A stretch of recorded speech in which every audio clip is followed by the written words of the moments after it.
Hi, everyone, and welcome to the Race Report. This is Jeff Baki Jr. alongside my broadcast colleague, Scott Ickes, and tonight we have a lot to go over.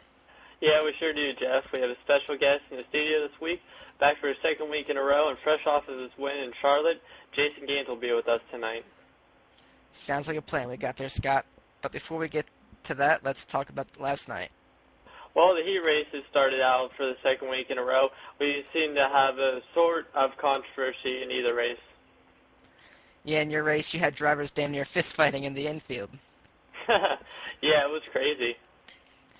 In our race, we had a more mature crowd, I guess, than you guys did. But if we didn't, I'm pretty sure that we would have seen some action as well. Andrew Mickey in our session was tagged really early in the race by rookie driver Matt Young, ending both drivers' chances of getting into the race. However, Dustin Perry and James Duke benefited from their issues to get into their second consecutive race.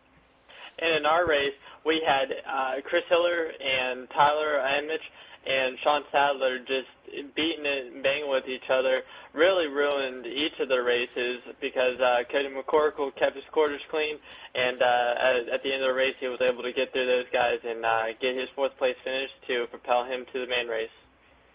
Yeah, and walking through the garage area after that, I heard a lot of cussing. So I'm really glad I wasn't in that race. In our race, I finished first. Eric Mickey finished second behind me. Then it was Jesus in third, Dustin Perry in fourth, and James Duke finished fifth. Andrew, Matt, and Patrick O'Toole failed to qualify into our race. In our race, your teammate Jason led the way, finishing first. Austin Painter was second. Stevie was third. And as I mentioned, Cody McCorkle, impressive, got fourth. And struggling along the way, and I'm thankful of a lot that I was locked in from last week's race at Dover. It really helped us, and it really got us into the race because of that. Yeah, and that's just one of the perks that comes along with this new qualifying procedure that we have here in the OCRL. Yeah, I mean, we're just off all night at Charlotte the entire weekend, and it really helps when you can win a race. It's a lot more important than ever before. Yeah, and indeed it does. But let's talk about the race. It was exciting the whole way through for at least the guys who were running good, and the fans were either in the stands or watching it at home. Everywhere in the field there was side-by-side racing, whether it was up front for the lead, the lucky dog position, mid-pack, back in the pack. It was crazy.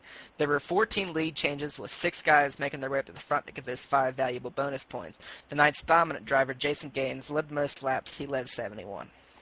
We had 6 cautions for the second week in a row. Strategy would be taken completely out of the question with the rookie drivers causing problems getting onto pit road. Yeah, they sure did. I heard in a lot of the post-race interviews the frustration that was caused by it. I mean, it's really irritating for the guys who get completely screwed by it. Last week we were a victim of it. But all in all, these guys just really need to learn how we do things here in the OCRL. Exactly. I remember your teammate, Jesus Andrade, he had pit road issues forever. But, just like him, he works on it, and he just got better at it. Yeah, he was really bad when he first started, but look at him now. He's matured into a championship caliber driver, and he's one of the best at getting on pit road, and he's really grown up from when he first started here. So focusing more on the race, we had the start of the race. I think Jason and you were on pole at the front of the field, and we had some of the rookie drivers in mid pack, and I think I qualified somewhere in the back. Yeah, you qualified. I believe it was 8th. If I'm. Yeah. No, you qualified. Yeah, was it 8th? Yeah, No, it was. No, you didn't qualify at all. You qualified 10th. That's where it was. You gained 5 positions. You were the biggest mover of the race. We wrecked on the second lap. That's right. You think I know that from the previous night, but it was a really bad night, so we kind of want to forget it. I bet you were glad to get out of Charlotte. Yeah, I was. We just had a struggling night. Yeah. Yeah, you said it. Jason got on the pole. I started outside, and it was a great run for our guys. I was happy to start up front because I knew that if we can get past the trouble, we'd be all right. Our truck was decent, and Jason, he took off, and I was able to get back around him, I think, about by lap 5 or so, and I got my bonus points, and he passed me back around, and you were up there for the start of the race, at least, and you got up there pretty quick after working through traffic. And then No, if I'm mistaken, you came through after pit stops. You took 2 tires, right? And that's how you got your laps led. Well, that's right. We were in the back. I mean, we weren't way far behind you guys, but we were far enough that I just knew we were going to have to take 2 tires in that race to try to get any kind of track position and lead laps, and that's what we did. You guys were still only about 6 seconds. No, not even that. I can't remember how far you were, maybe 6 tenths or something, but you guys were just really up there. I mean, just behind me, and it was pretty close. We were lucky enough to get that caution. Yeah, Eric, Mickey, myself, Jesus, and Jason, who started on the pole, were among first of the early leaders in the race. And you mentioned a caution, and you guys got that. It was an excellent call on your crew chief's part. You took the 2 tires. You got out, I'd say, about 2 or 3 seconds ahead of me. Our guys were really fast on pit road all night long. That first stop, they got us out in front of everybody. I think we pit in third, and we came out first after, aside from you, at least on the 4 tire stops.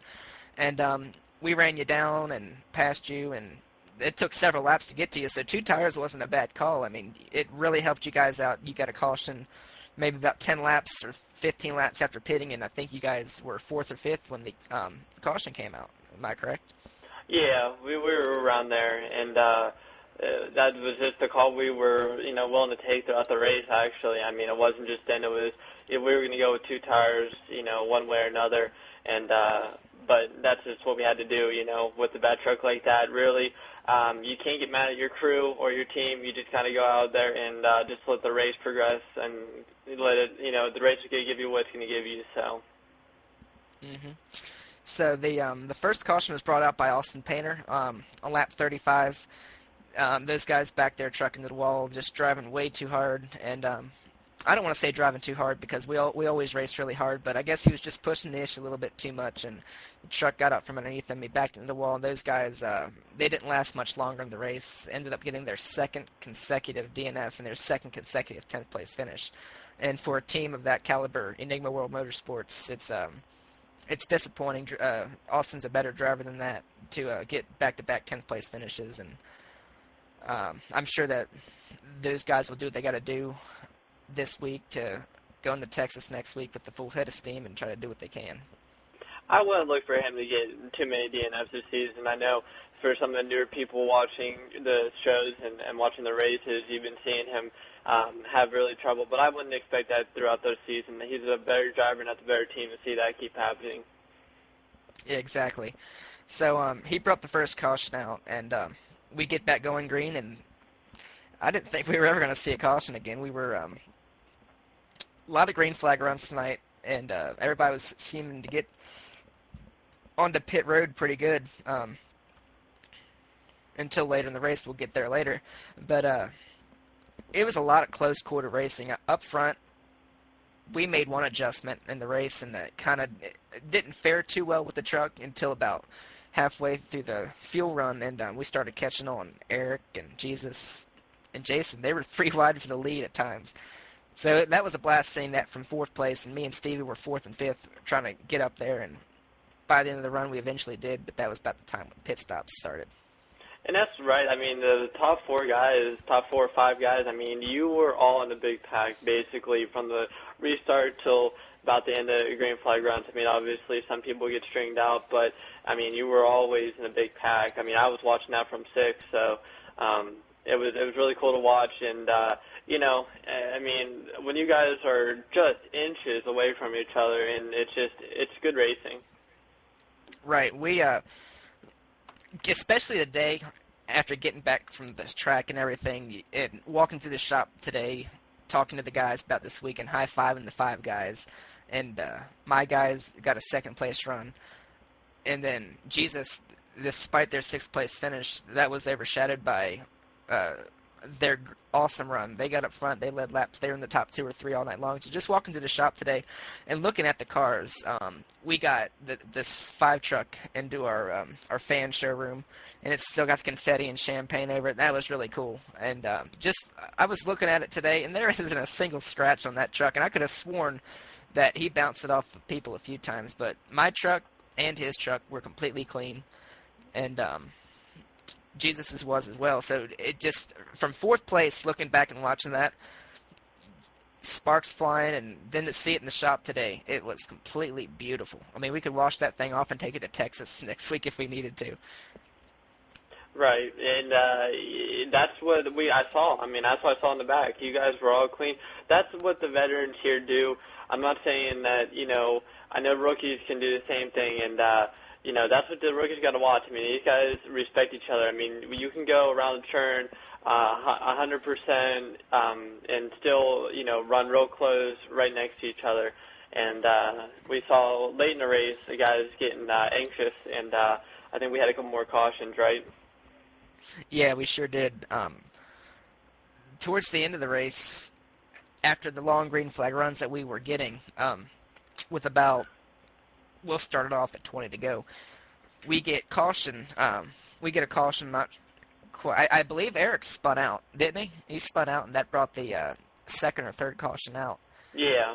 And and it tore. I don't know if it tore their truck up, but they were able to finish, and I believe he eventually got fourth out of it. I think he passed me on one of the restarts at the wreck in there, and I didn't have a scratch on my truck, so you know how bad ours was. But, those guys have strong trucks. Eric McGee's a great race car driver in the truck series, so it wasn't surprising to see him not give up after hitting the wall there. Yeah, and that's something that you need to do if you're going to contend for this championship. And those guys have said it before, that they're not going to be here next week in Texas.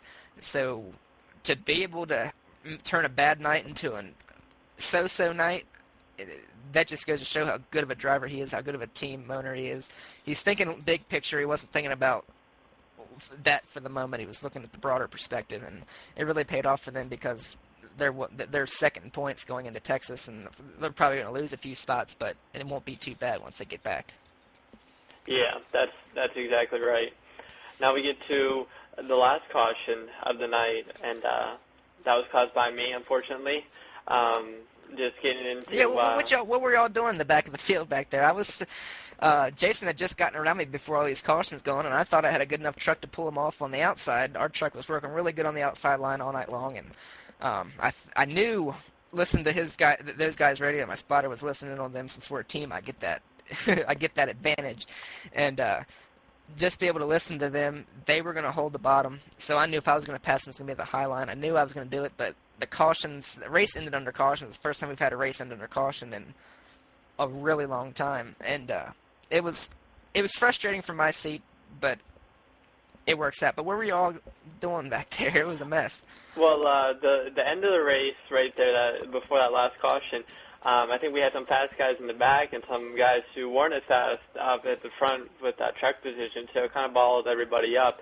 And it just, when I came off of turn 2, my truck had been pushy loose. And if anybody knows what that means, the front end don't want to turn, but the back end wants to go towards the wall. So we were fighting that all night. And coming off of that turn, I was, turned to the right, trying to keep it off of the truck that was on my inside. But the truck on my inside was coming towards me on my front end, and we just collided. And next thing I know, his truck hits the backstretch wall, and he goes up. And then the next thing I know, I hit my brakes trying to slow down. Everybody was wrecking on the inside of me, and I get rear-ended. And that's kind of how the race ended. It is disappointing because everybody wants to see the race finish under green, but I guess it was just really hard racing from everybody trying to get those positions. Yeah, looking at my rearview mirror on the caution that ended the race, we got out of turn 4, and the leaders at least got midway down the backstretch. And let's back up a little bit before we actually end the race out. The restarts were crucial, and I know that my restarts were next to none. They were awesome, and Jason kind of struggled in the restarts, and I'm not really sure how everybody else was, but I think I was probably not to brag or anything, but one of the better trucks on restarts. And that last few restarts, and listen to Jason's post-race interview Tuesday night was funny because he was telling the fans about how I was laying on his bumper and just pushing him through the tri-oval into turn 1, and I wasn't doing that out of spite. I just knew that with Stevie, he's been so good this season, and he's been around, and he was in the top 5, yeah, but we didn't think he'd be a contender for the win, and would you know he's running third with 2 to go. So you never know what's going to happen when you got people like that behind him, so it was all or nothing. You just can't take anything for granted. I mean, even if you guys are running first and second, you just don't know how good Stevie's truck is. He could have been holding anything for that late end of the race. So, I mean, that's what he does. And, the restarts were crucial, though. That's what I'm trying to get to here. I was down in the garage area with one of the rookies, and he said he just had trouble all night with restarts. And I mean, for restarts, you got to get going. You got to get your truck going, or you could lose 3, 4, 5 spots. Yeah, and they're really big, and we usually do our best to try to get our drivetrain suitable for the restarts, but you never know what it's going to be like until we get into the race. But you were talking about the cautions that ended the race. I wanted to back up for a minute to talk about the restarts. I looked at my rearview mirror off of 4, the last caution that ended the race, and I saw one car make a beeline for the infield, and then a bunch of them followed. And listening to it from your perspective, it makes a lot more sense. I just thought it was a lot of inexperience gathering up, but just hard racing seems like that's what summed it up. Right. That's just what it is. I know these rookies have some talent. I just think the nerves of being in the main race. I mean, you got to go through the heat races. That's nervous enough. Thinking to a main race, trying to live up to the sponsors they have on their trucks. It's nerve-wracking for these guys, so it's not easy. Yeah, and unfortunately, it wasn't no exciting photo finish to talk about. And Jason Gaines, he took the win. That was his first one of the season. Right. Jason Gaines scored his first win of the season, his third win. Jeff finished second behind him, and his best finish of the year. We have Steve Handers taking home third, Eric Mickey fourth, and our guys railed back to bring home a top 5. The guys that got caught in pit road with that late caution, when that late caution came out, Jesus Andrade, he finished 6th, Dustin Perry finished 7th, James Duke was 8th, Cody McCorkle was 9th, and Austin Painter for the second consecutive time, as we mentioned before, finished 10th. But all in all, it was an exciting race. It really was. I'm extremely proud of Jason and those guys. They deserve that one. Yes, and good job to those guys. Let's pause for 10 seconds for station identification.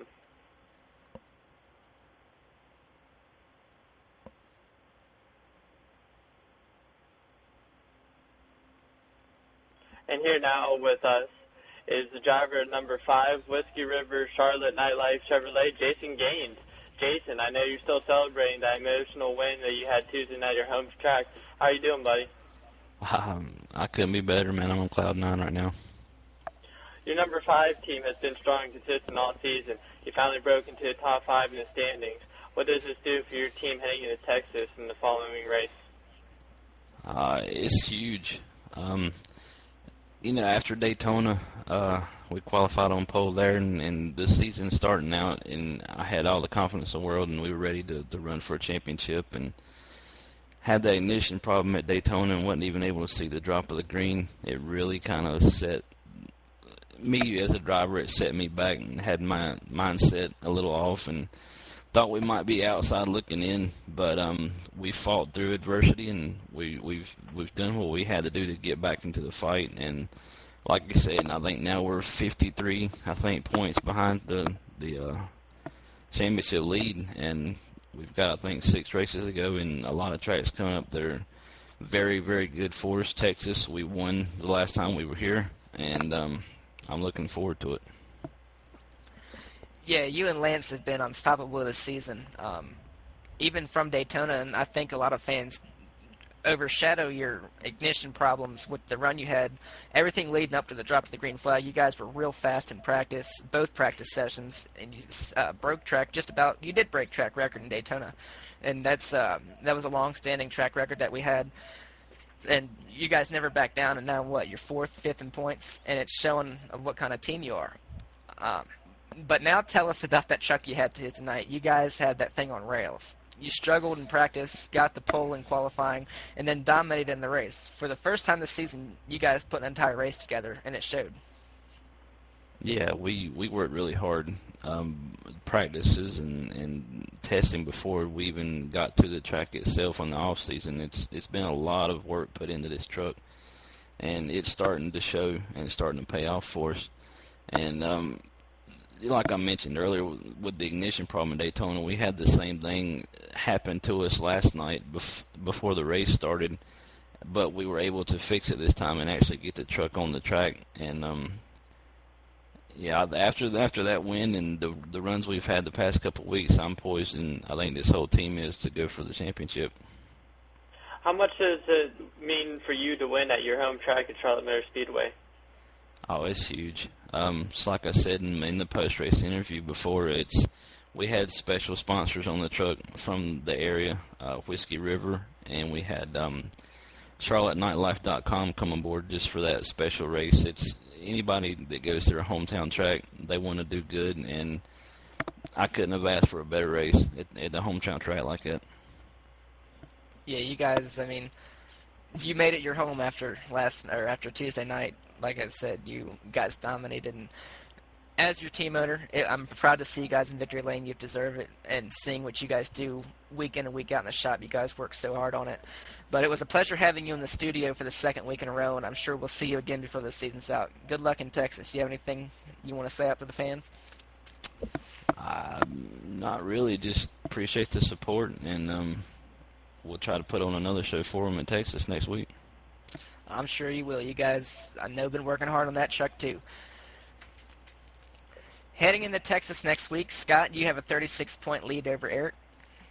Yeah, we have that 36-point lead, and we're going to try to carry the momentum we had over, over to Texas, and try to forget about Charlotte. And I love the track. It just we had a struggling night there, so we're going to go to Texas. We're going to get our thing together, and we're going to have a really good race.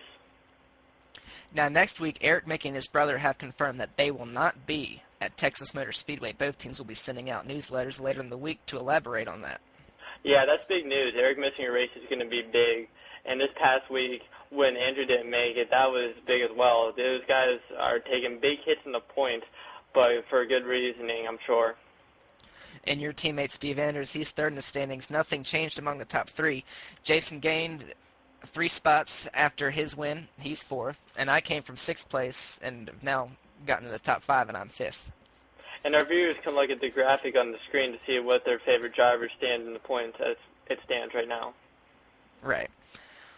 Next week, Scott, we head into the Lone Star State, Texas Motor Speedway. We sure do, Jeff. Texas is a really cool track. It's just like Charlotte, a little bigger, I think. And the bump in turn 1 is huge. You got to make sure that your setup runs good through that bump, because if it doesn't, you are going to be terrible in traffic. Yeah, and a lot of the bigger teams, I know that Racer just recently purchased one of these things, but the seven post rig, we got one, and we've had Texas on there for the past 2 weeks trying to figure out how the 3 JRM truck's going to handle the bumps, and bumps are going to be big, and how the teams play it.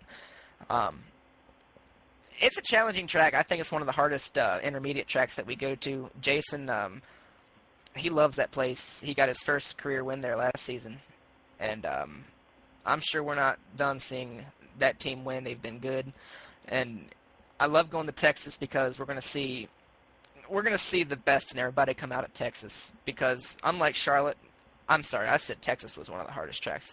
Charlotte's one of the hardest tracks we go to as far as D-shaped ovals go, but I think that Texas is more. It's more easier to.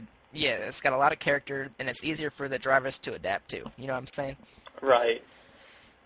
Well, I'm afraid we're about out of time. Do you have any final comments, Scott? Oh, I'm excited that we're having good competitive racing.